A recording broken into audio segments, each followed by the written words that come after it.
This happened to me when I was in my junior year of high school when I was 17. I had lived with my uncle because both my parents had gotten a divorce, as my dad was verbally and physically abusive to my mom. My uncle, being the good guy he was, took full custody of me as he nor my mom wanted me to be in an unstable environment. Anyway, I started off my junior year relatively well. I was that typical girl you'd see at lunch with a group of friends that were obsessed with anime. So yes, we were that one nerdy group that would always talk about stuff like that. Sometime during the middle of the school year, our classes were mixed up as this was around the time midterms took place. Because of this, I was now on first lunch instead of second lunch, which all my friends had. That meant that I had to sit alone with no one to talk to for 45 minutes. About a week later, I was sitting alone at a bench eating my lunch when some boy who I'd never seen before came up to me. I'm very shy and insecure when it comes to meeting new people unless I find them easy to talk to. He introduced himself as Kevin. I'd say right away, I started getting weird vibes from him.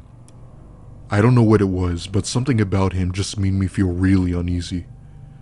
Trying my best to be polite, I introduced my name in a relatively soft tone. He then says in a raspy voice, "So, Angela, what are you into?" I told him my interests by giving him somewhat of a dry response, but I was trying to give him the hint that I wasn't interested. However, rather than taking a step back, he did the exact opposite and took a step forward. "You seem really nice. Can I get your number?" I'm a really nice person, I'm just very socially awkward. I stupidly gave him my number.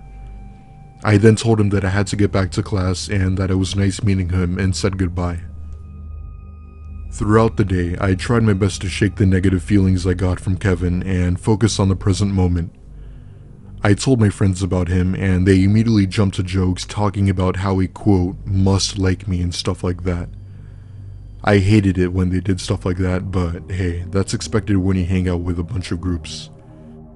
That night, I received a text from an unknown number and right away I immediately assumed that it's Kevin, and of course, it was. He texted me hey, and I then did the same. He immediately started talking about his day and how he had received a ton of homework from his teachers. I could relate to this as I'm in the honors program, and any student knows that if you're in the honors program, you get flooded with homework. A few days went by with him texting me about his day, but then his text started to become a little more personal. He started talking about sex and if I liked it. I replied with a firm no and told him that I wasn't interested in talking about stuff like that.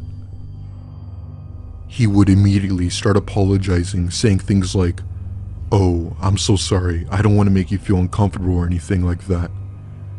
After he said that, he started to change the subject to something else related to anime, but as time passed, he'd eventually start talking about sex again.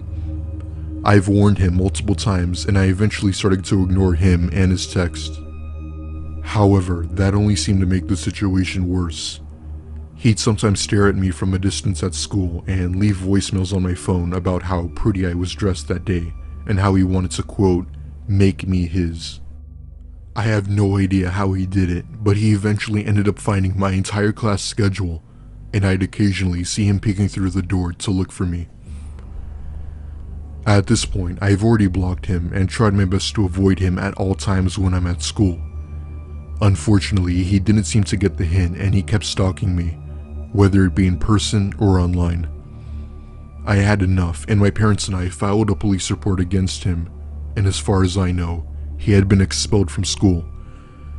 I ended up learning a couple things about Kevin after he left.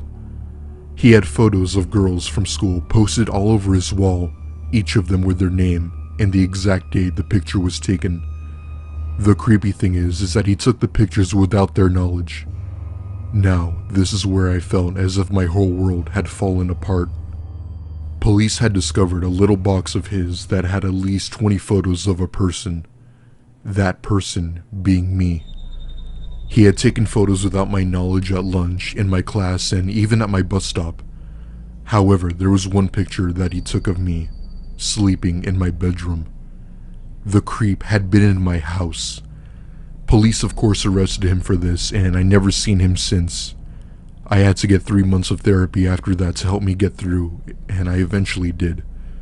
I hope I never see Kevin again.